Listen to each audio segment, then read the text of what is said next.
তবে আমি 31 বছর জীবনে কোনোদিন মানুষের কাছে পথ খরচ পাতেও চাইনি। তারপরে আমার ভিতরে সন্দেহ কাজ করে, মানুষ যে টাকা পয়সা আমাকে দিয়েছে এটা কি বিচারের মাঠে আমাকে জবাব দিতে হবে? যদি জবাব দিতে হয় তখন কি হবে? যার কারণে দু একটা টাকা পয়সা এখন যা পাই তা প্রায় প্রতিষ্ঠানে খরচ করি, যে দুটা মিলে যদি বাঁচা যায়। আবার আশা করছি যদি এটাতে একটাতে টিকতে না পারি তো মানুষজন যে আমার কথা মেনে চলে, ওরা যে নেকি করছে ওখান থেকে কিছু পেয়ে যদি বিচারের মাঠে টিকতে পারি, কোনো রকম করে পার হওয়ার ব্যবস্থা হবে কিনা আল্লাহ ভালো জানে। তুমি সর্বশক্তিমান, মানুষ হিসেবে কিছু ভুল ত্রুটি থাকলে তুমি মাফ করো। তোমাকে বিশ্বাস করি, ইন্নাকা আলা কুল্লি শাইইন কাদির, তুমি সর্বশক্তিমান। মানুষ হিসাবে দীর্ঘ 31 বছর ধরে দিনের নামে যেটুকু বললাম সেটুকু আমি সত্য বলে বলেছি। আমি কোথাও বুঝতে ভুল করেছি, আমি ত্রুটিপূর্ণ বলেছি এমনটা আমার মনে বলে না। আমার সন্দেহ কোনো সময় কাজ করে না যে আমি মনে হয় মানুষকে ভুল বলেছি। এরপরেও যদি কোথাও ভুল থাকে তাহলে তুমি মাফ করো। আমি মানুষ হিসাবে কোনোদিন আমার একটা পদক্ষেপ, এক পা আমি স্বার্থ নিয়ে ফেলেছি তা আমার মনে বলে না। কোথাও যদি স্বার্থ থেকে থাকে তাহলে তুমি আমাকে মাফ করো। আমি স্বার্থ বুঝতে পারিনি। আমার বাপের ওই সব কথা মনে পড়ে। আমার বাপ যখন আমার কাছে পত্র লিখে পাঠাতেন, আমার ছোট বোন দিয়ে লিখতেন, আমার বাপ অক্ষর চিনতেন না। কাগজে লেখা থাকতো কালাই বিক্রি এত টাকা, সরিষা বিক্রি এত টাকা, ধান বিক্রি এত টাকা, তোমার কাছে 1000 টাকা পাঠালাম। আমার বাপ নিরক্ষর মানুষ, এই টাকাটা নিয়ে ইন্ডিয়া গেছেন। ইন্ডিয়া গিয়ে দালালদের ধরে টাকাটাকে ইন্ডিয়ান করেছেন। 1000 টাকা 400 টাকা পেয়েছে। ও কি বলেছে সেটা আমার আব্বা বুঝেন না। তাকে আবার বলেছে এই টাকাটা আমার ছেলের কাছে পাঠাতে হবে। ও যে কি লিখেছে সেটা আমার বাপ বুঝতে পারেননি। আমি বলি যে এর বিনিময়ে তুমি দিতে পারো, পৃথিবীর কেউ পারে না। কোনো ভুল ত্রুটি থাকলে তুমি তাকে মাফ করো। তুমি সর্বশক্তিমান, ইন্নাকা আলা কুল্লি শাইইন কাদির, তুমি সবকিছু করতে পারো। যার জন্য জামিয়া সালাফিয়ার ব্যাপারে আপনাদেরকে আমি বলি, জামিয়া সালাফিয়া আপনাদের কাছে আমানত থাকছে। আমি দিনরাত দোয়া করছি তুমি জামিয়া সালাফিয়া কবুল করো। আমি এর পিছনে শ্রম দিয়েছি, আমি এটা চালাতে নিজে সক্ষম নই, আমি এটা নিজে নিনি। এটা তুমি চাপিয়ে দিয়েছো, তুমি দেখিও। জাতিকে আমি বলে যাচ্ছি, যদি কারো দ্বারা ক্ষতি হয় জব তাকে দিতে হবে। আমি এক সন্ধে খেলে আমি তার টাকা দিয়ে দিই। আমি আপনাদের জামিয়া সালাফের কোনো সুবিধা ভোগ করি না। এদেশে আপনার বাড়ির পাশে যেটা জামিয়া সালাফে হাঁটাববির হাঁটাবো, এটা এখন প্রায় 50 বিঘা জমির উপরে অবস্থান করে। আর যেটা রাজশাহী ডাঙ্গিপাড়া সেটা প্রায় 24-25 বিঘা জমির উপর অবস্থান করে। দুই প্রতিষ্ঠানে এখন 4000-এর বেশি ছেলে মেয়ে, তার 300 এতিম, বহু ছেলে মেয়ে অসহায়, তারা শিক্ষা অর্জন করছে। আপনাদেরকে আমি সহযোগিতার কথাটা বলিনি, দোয়া করতে বলেছি। আপনার বাড়ির পাশে যেটা হাঁটাবো বিরাহাবাটো, এতে মসজিদের জন্য জমি ক্রয় করেছি 200 শতক। যার একতলাতে মুসল্লি সালাত আদায় করতে পারবে 10,000 একসাথে। মসজিদের জন্য জমি রেডি। ভারত, বাংলাদেশ, পাকিস্তানে আহলে হাদিসের সঠিক আকীদার সবচেয়ে বড় মসজিদ ইনশাআল্লাহ আপনার বাড়ির পাশে। মানুষের হাতে একে ঠেকানোর কোনো পথ নেই। যার কারণে বলছি দোয়া করেন ওপরওয়ালা করুক, তাহলে করা সহজ। আর আমরা যদি করতে যাই তাহলে এটা সহজ নয়। ওই করুক, কাকে দিয়ে করবে সে জানে। আমি মানুষ হিসাবে আপনাকে বলেছি যে আপনার 10টা টাকা ছাড়া জামিয়া সালাফের কোনো কাজ হয়ে যাক, এটা আমি চাই না। কেন? পতিতালয়ের মহিলা যদি কুকুরকে পানি পান করে জান্নাত পেতে পারে, তাহলে জামিয়া সালাফিয়াতে আপনার 10টা টাকা দানের বিনিময়ে আপনার জান্নাত হতে পারে। এটা আমার দৃঢ়তা কাজ করে, কেননা আমি এর পিছনে কোনো স্বার্থ বুঝতে পারি না, কোনো অপছন্দ পরিকল্পনা বুঝতে পারি না, কাউকে ছোট করা কাউকে খাটো করা কোনো পরিকল্পনা বুঝতে পারি না। সম্মানিত দিনী ভাই বোন, ইন্না সাকরাতা লাযীমা লা তুলকা মিন শাফিরে জাহান্নাম, বিশাল একটা পাথর খণ্ড যদি জাহান্নামের মুখের উপরে ছেড়ে দেওয়া হয়, তাহলে নিচে পৌঁছিতে সময় লাগবে 70 বছর। 1 কোটি মণ ওজনের পাথর যদি 1 ঘন্টা নিচে যায়, কত কিলো যেতে পারে? যদি 24 ঘন্টা নিচে যায়, কত কিলো যেতে পারে? একটু পানি দিয়ে তো। যদি 1 মাস নিচে যায়, কত যেতে পারে? যদি 1 বছর নিচে যায়, কত যেতে পারে? 70 বছর যদি নিচেতে যেতে থাকে, তাহলে জাহান্নাম কত গভীর।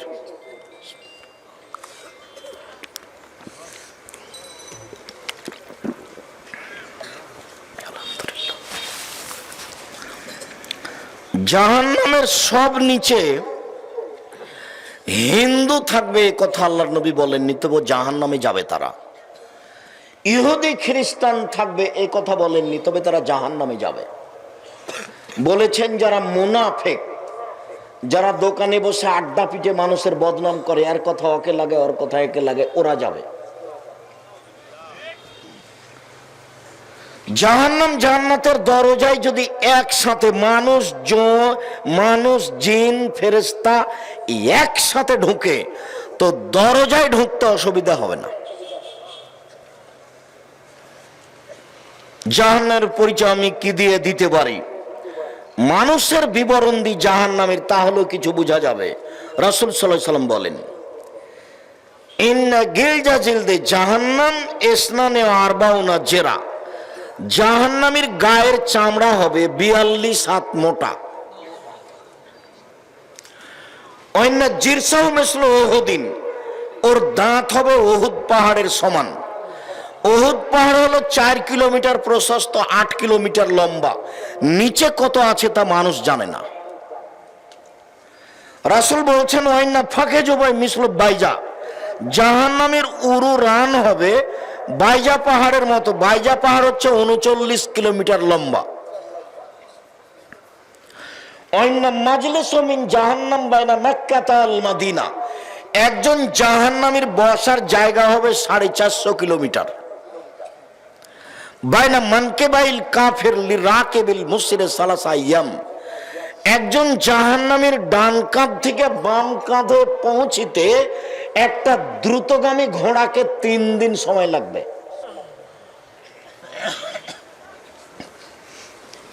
পৃথিবীর জন্ম থেকে নিয়ে কিয়ামত পর্যন্ত যত মানুষ এসেছে, যত মানুষ আছে, যত মানুষ আসবে, সবার প্রতি 1999 জন লোক জাহান্নামে যাবে। একজনের বসার জায়গা যদি 450 কিলোমিটার হয়, প্রতি 1999 জন লোক যদি জাহান্নামে যায়, তাহলে জাহান্নাম কত বড়।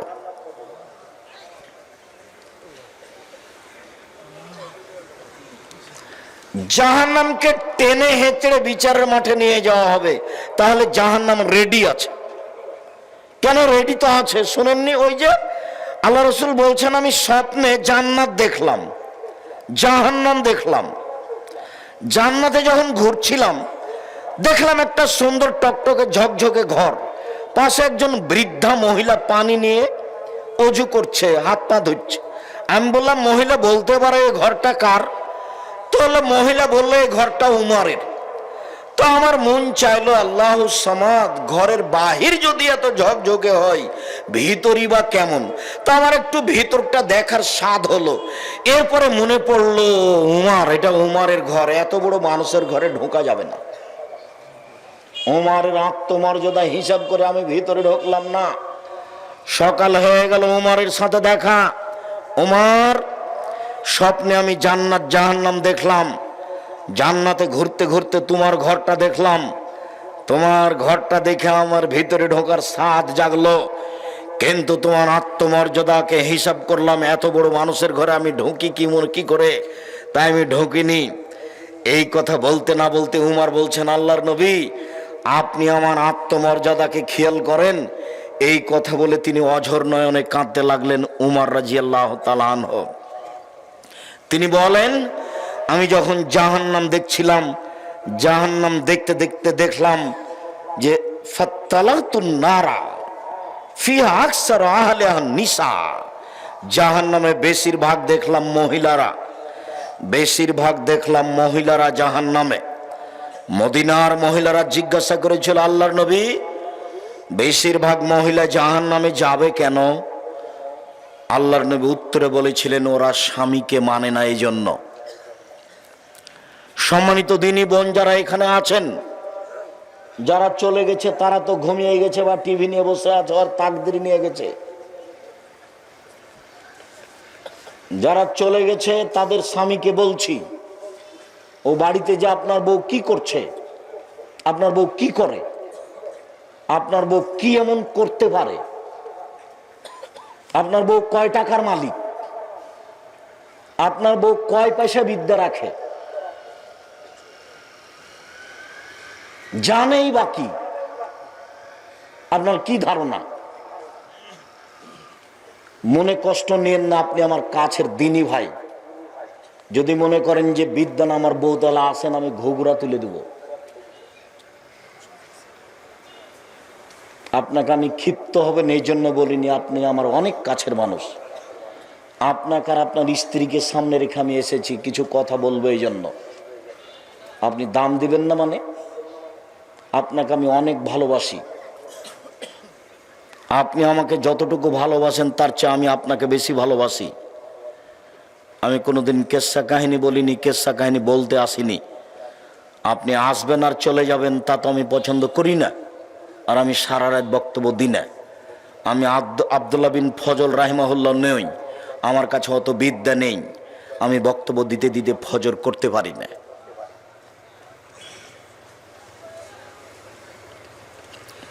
দোকানপাটে বসে না থেকে বউ বাড়িতে চলে গেছে, তাকে মোবাইল করে বলে দেন যে উঠে বসো, কান লাগিয়ে কথা শোনো, আপনার জন্য আর আপনার স্ত্রীর জন্য আমি এসেছি। এই মেয়ে শোনো, গল্প করো না। আল্লাহ রাসূল বলছেন, মহিলাদের জন্য জান্নাতের সব দরজা খোলা যখন তারা 4টা কাজ করবে। 1, 5 ওয়াক্ত সালাত আদায় করবে। 2, রমজান মাসে সিয়াম রোজা থাকবে। 3, স্বামীকে মেনে চলবে। 4, জেনায় লিপ্ত হবে না। হয়েও যদি থাকে জেনা, তওবা করেন, তাহলে আপনি সবচেয়ে ভালো মানুষ হয়ে যাবেন। 4টা কাজ করেন, জান্নাতের সব দরজা খোলা। আমি বলিনি, মুহাম্মদ সাল্লাল্লাহু আলাইহি সাল্লাম বলেছেন। স্বামীকে মেনে চলা তার একটা আছে। আল্লাহ রাসূল বলছেন, আমি জাহান্নামে তাকিয়ে দেখলাম শুধু মহিলা আর মহিলা, মহিলা আর মহিলা। তো মদিনার মহিলারা জিজ্ঞাসা করলো, আল্লাহর নবী মহিলারা বেশি জাহান্নামে কেন? তো উত্তরে বললেন যে স্বামীকে মানে না এই জন্য। তো কি হলো কথা বলেন দেখি।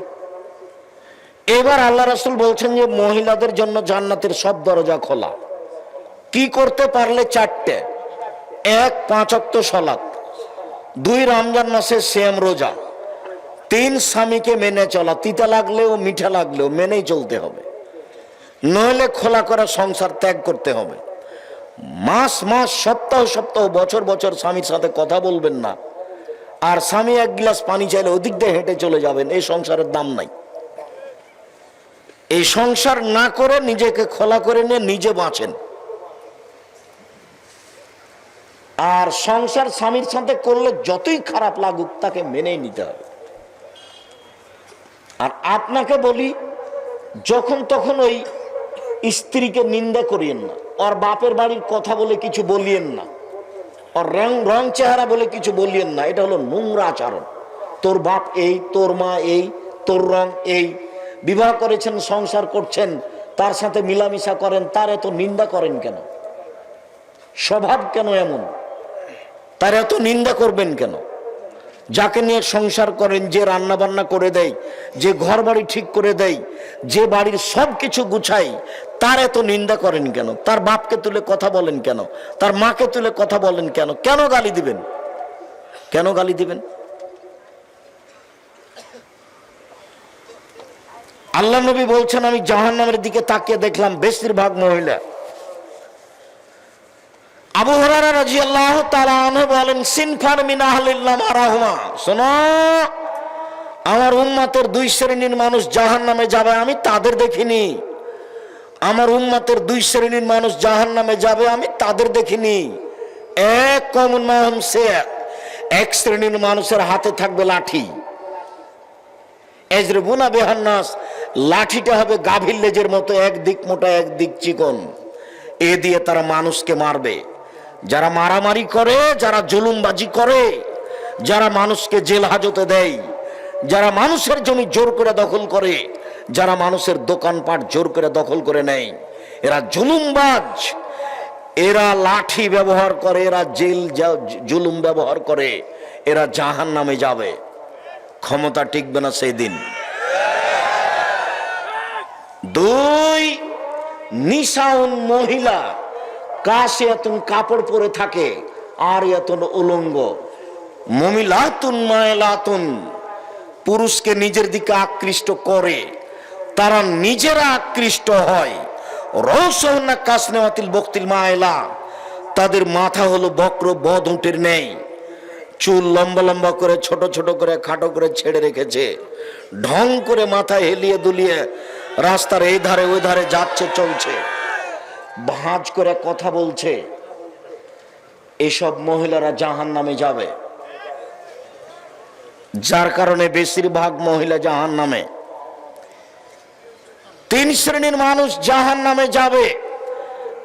এক, মদমিনুল খামর, যারা নিয়মিত বিড়ি, তামাক, জর্দা, সিগারেট, গুল, নেশাদার দ্রব্য খায়, পান করে তারা। দুই, আর রাজলাতু মিনান নিসায়ে, পুরুষের বেশধারী নারী, যারা পুরুষের জুতা স্যান্ডেল পরে, যারা পুরুষের শার্ট প্যান্ট পরে, যারা পুরুষের পোশাক পরে, এরা জাহান্নামে যাবে। তিন, দায়ুস আল্লাযী কুরফি আলাল খাবাসা, যে তার বাড়িতে বেহায়ার সুযোগ দিয়েছে। নগ্ন পোশাক পরে মেয়ে স্কুল কলেজে যায়, নগ্ন পোশাক পরে স্ত্রী ভ্যানিটি ব্যাগ নিয়ে হাটে বাজারে যায়।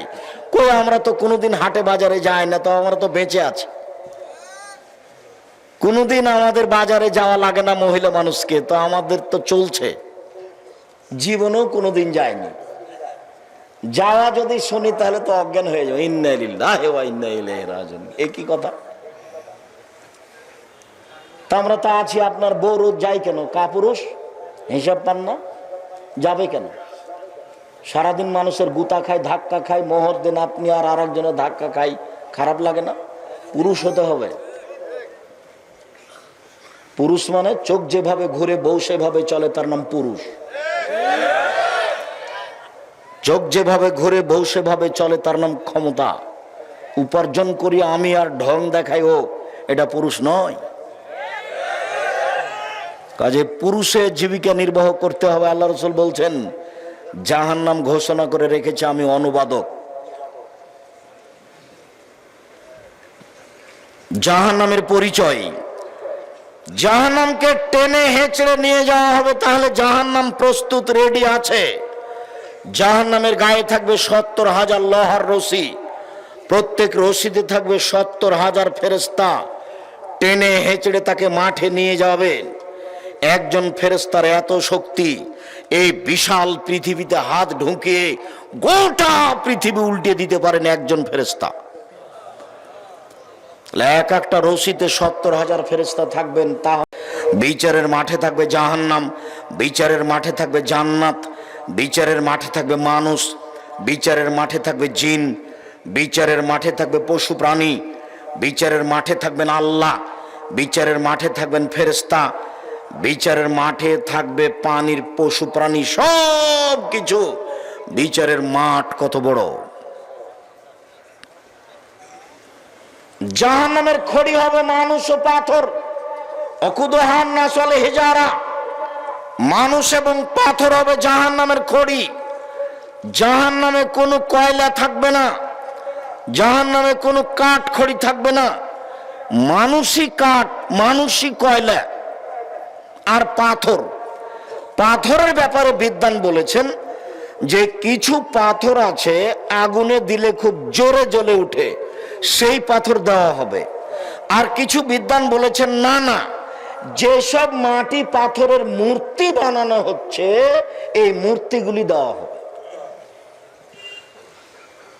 তখন জাহান্নাম জোরে জ্বলে উঠবে। জাহান্নাম কথা বলতে পারে 1 মিনিট।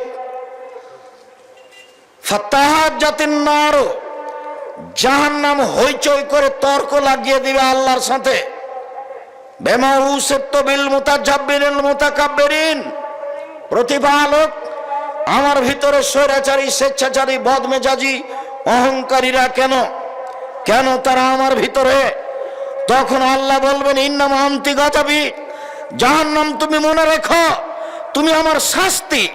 ইন্নামা আনতি গাযাবি, নিশ্চয় তুমি আমার রাগ, তুমি আমার ক্রোধ।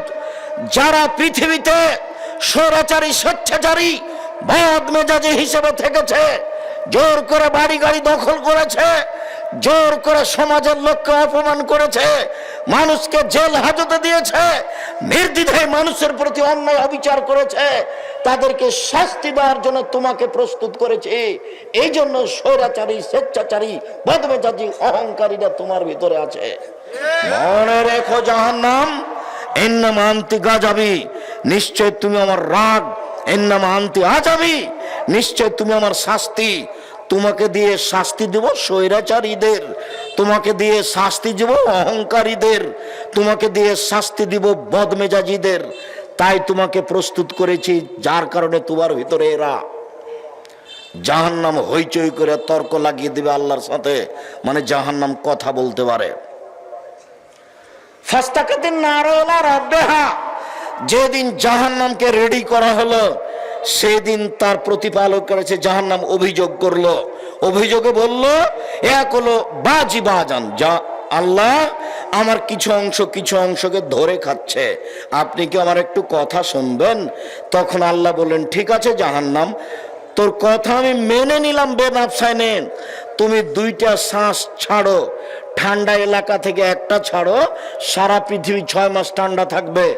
গরম এলাকা থেকে একটা ছাড়ো, সারা পৃথিবী 6 মাস গরম থাকবে, তোমার ভিতরে শাস্তি হালকা হবে। জাহান্নাম শোনো, একবার শ্বাস ছাড়ো, পৃথিবী 6 মাস গরম থাকবে। জাহান্নাম শোনো, একবার শ্বাস গ্রহণ করো, পৃথিবী 6 মাস ঠান্ডা থাকবে, তোমার ভিতরে শাস্তি কিছু হালকা হবে। আমি তোমার অভিযোগ মেনে নিলাম। লা ইয়াজালু ইলকা জাহান্নাম, জাহান্নামের ভিতরে মানুষকে দিতে থাকা হবে, দিতে থাকা হবে। অতাকুলো হালমিন মাজিদ, জাহান্নাম বলবে আর কি কিছু আছে, আর কি কিছু আছে, আর কি কিছু আছে। ফাওয়াজা কাদামাহু রাব্বুল ইজ্জাতে, তখন আল্লাহ তাআলা তার নিজের পাকে জাহান্নামের ভিতরে ঢুকিয়ে দিবেন। ও ইয়ানজাবি বাজুহা বাজান, জাহান্নামে কিছু অংশের ভিতরে ঢুকে একবারে চেপা লেগে আঁটো সাঁটো হয়ে যাবে, আর মুখে বলবে কাত কাত কাত, যথেষ্ট যথেষ্ট যথেষ্ট। জাহান্নাম কথা বলতে পারে।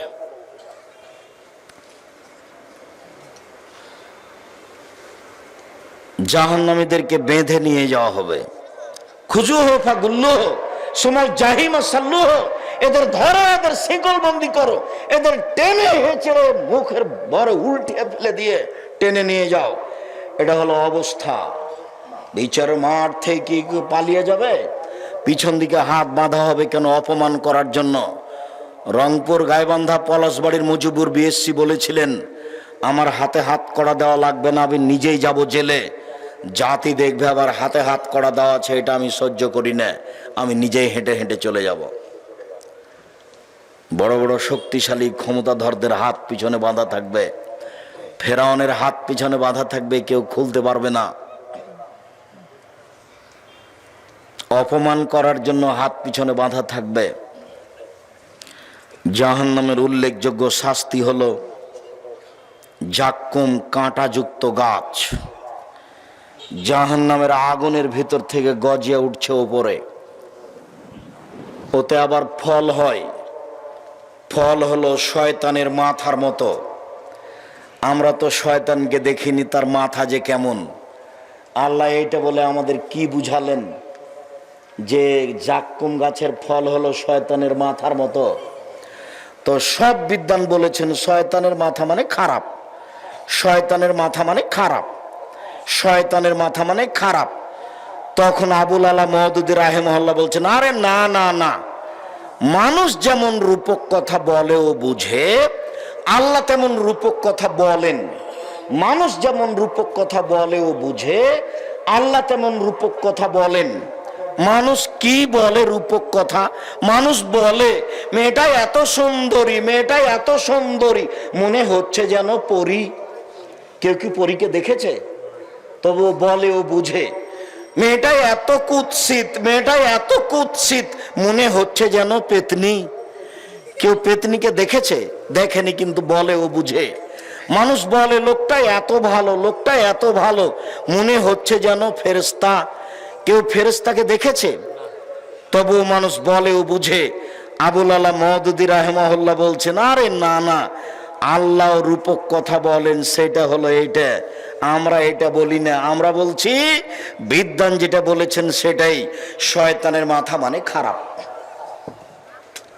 বাকি অংশ রেখে দিলাম জাহান্নাম থেকে বাঁচার জন্য। এই ছেলেরা, এই সবাই প্রস্তুত হও। মুরব্বী আপনারা একটু প্রস্তুত হন। যারা দোকানপাটে আছো তারা কিছুক্ষণের জন্য এদিকে লক্ষ্য করো। দিনী বোনেরা, আপনারা যারা যেখানে আছেন একটু খেয়াল করেন, পাশে কেউ ঘুমিয়ে থাকলে তাকে জাগিয়ে দেন।